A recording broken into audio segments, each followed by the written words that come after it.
Shri A Sajeevan, ഈ agenda നിശ്ചയിച്ചത് CPM ആണെന്ന് പറയുമ്പോൾ അത് ജമാഅത്തെ ഇസ്ലാമി വെൽഫെയർ പാർട്ടിയുടെ പിന്തുണ അതിലേക്ക് പൂർണ്ണമായും എത്തിക്കുകയും അതിന് VD സതീശന്റെ കയ്യിൽ നിന്ന് തന്നെ കാര്യങ്ങൾ പോവുകയും ചെയ്തിട്ടുണ്ട്. അപ്പോൾ അതിൽ തന്നെ ചുറ്റിത്തിരിയുന്നതാണ് ഈ ഇന്നത്തെ ദിവസം പോലും നമ്മൾ കണ്ടിട്ടുള്ളത്. അത് യഥാർത്ഥത്തിൽ CPMന് ഗുണം ചെയ്യുമോ? ഒരു പാറ്റേൺ ഉണ്ട് കഴിഞ്ഞ കുറച്ച് ഉപതെരഞ്ഞെടുപ്പുകളായി കാണുന്നത്. വടകരയിൽ നമ്മൾ കണ്ടു, പിന്നീട് പാലക്കാട് നമ്മൾ കണ്ടു, വടകരയിൽ കാഫിർ പ്രയോഗമൊക്കെ നടത്തി ഓർക്കുന്നുണ്ടല്ലോ. അപ്പോൾ അതിലൊരു ഈ തരത്തിലുള്ള വർഗീയമായ ചില കാര്യങ്ങൾ എടുത്തിട്ടുകൊണ്ട് അത് ചർച്ചയാക്കിക്കൊണ്ട് അതിൽ ചുറ്റിത്തിരിയുക, മുൻപ് കിട്ടിയ പിന്തുണയോ മുൻപ് പ്രകീർത്തിച്ച് ജമാഅത്തെ ഇസ്ലാമിയുമായി ബന്ധപ്പെട്ട് നടത്തിയ പ്രതികരണങ്ങളോ പൂർണ്ണമായും തള്ളിക്കൊണ്ട് അങ്ങനെയൊന്നും സംഭവിച്ചിട്ടേ ഇല്ല എന്ന മട്ടിൽ ഇത്തവണ UDFനെ പൂർണ്ണമായും പ്രതിരോധത്തിലാക്കാൻ CPMന് എത്രത്തോളം കഴിഞ്ഞിട്ടുണ്ട്? ജമാഅത്തെ ഇസ്ലാമിയുമായിട്ട് LDF പങ്കുവെച്ച കാര്യം അവർക്ക് തന്നെ അറിയാം. കൃത്യമായിട്ട് അവർ പറയുമ്പോൾ പോലും ആ അടുപ്പവും അവരുടെ തമ്മിലുള്ള സഖ്യവും ഒക്കെ നമുക്ക് എല്ലാവർക്കും അറിയാവുന്ന കാര്യമാണ്. പക്ഷെ ഇന്ന് എന്തുകൊണ്ടാണ് ഇത്തവണ ജമാഅത്തെ ഇസ്ലാമിക്കെതിരെ അതിരൂക്ഷമായിട്ട് ഈ LDF പ്രത്യേകിച്ച് CPM പറഞ്ഞത് നമ്മൾ നോക്കണം. കാരണം അവർക്ക് മേൽക്കൈ കിട്ടാതെ പോകുന്നൊരവസ്ഥ. ജമാഅത്തെ ഇസ്ലാമിയുടെ വോട്ടുകൾ RSS വോട്ടുകൾ പോലെയാണ്. കൃത്യമായിട്ട് ഇത്ര വോട്ട് കൊടുക്കും എന്ന് പറഞ്ഞു കഴിഞ്ഞാൽ അവർ കൊടുത്തിരിക്കും.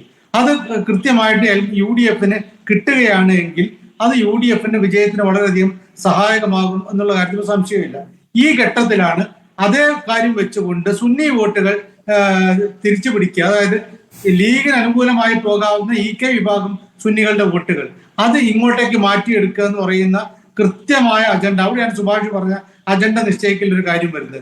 അത് വളരെ കൃത്യമായിട്ടും CPM ചെയ്തുകൊണ്ടിരുന്നത്. കാരണം അതിന്റെ നമ്മുടെ അതിന്റെ പ്രതികരണങ്ങളും കൂടി കാണാം. ഈ AP വിഭാഗത്തിന്റെ ആളുകൾ അവരുടെ റിസാലയിൽ വളരെ കൃത്യമായിട്ടും ഈ ജമാഅത്തെ ഇസ്ലാമിക്കെതിരെ കടന്നാക്രമണം നടത്തി. മുജാഹിദ് KNMന്റെ ജനറൽ സെക്രട്ടറി അബ്ദുള്ള കോയ മദനി അദ്ദേഹം കൃത്യമായി പറഞ്ഞു ഇവര് മതരാഷ്ട്രത്തിന്റെ ആളുകളാണ്, അവര് രൂപം മാറിയിട്ടില്ല. സതീശൻ ആ പ്രതികരണം നടത്തിയതിനു ശേഷം അതിനേക്കാളൊക്കെ അപ്പുറത്ത് EK വിഭാഗത്തിന്റെ ഈ ഉമർ ഫൈസി മുക്കം ഉൾപ്പെടെയുള്ള ആളുകൾ വളരെ രൂക്ഷമായിട്ടില്ലേ ഈ ജമാഅത്തെ ഇസ്ലാമിക്കെതിരെ പറഞ്ഞത്. അപ്പോൾ ജമാഅത്തെ ഇസ്ലാമിയുടെ വോട്ട് കിട്ടാൻ വേണ്ടിയാണ്, ജമാഅത്തെ ഇസ്ലാമിയുടെ വോട്ട് അപ്പുറം പോയാലും അതിന് പകരമായിട്ട് EK വിഭാഗത്തിന് വോട്ട് കിട്ടാൻ വേണ്ടിയാണ് LDF ഈ കളി കളിച്ചത്. അതുപോലെ നമുക്കറിയാം 2021 തെരഞ്ഞെടുപ്പിലൊക്കെ അവർക്ക് ഈ അനുകൂലമായിട്ട് EK വോട്ടുകൾ കിട്ടിയിരുന്നുള്ള കാര്യം നമുക്കറിയാം. ആ ഒരു ലക്ഷ്യമാണ്.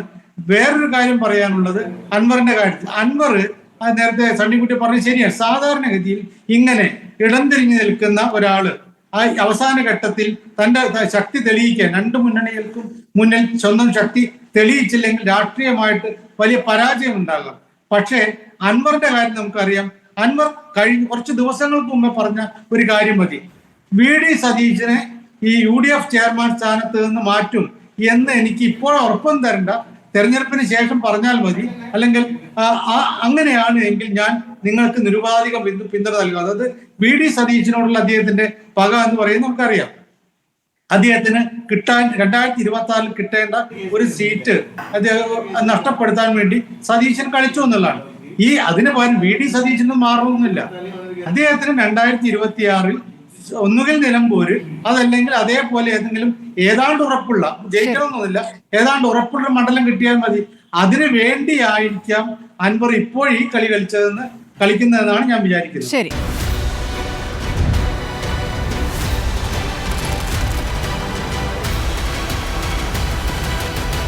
ഡിബേറ്റ് വിത്ത് സ്മൃതി പരുത്തിക്കാട്.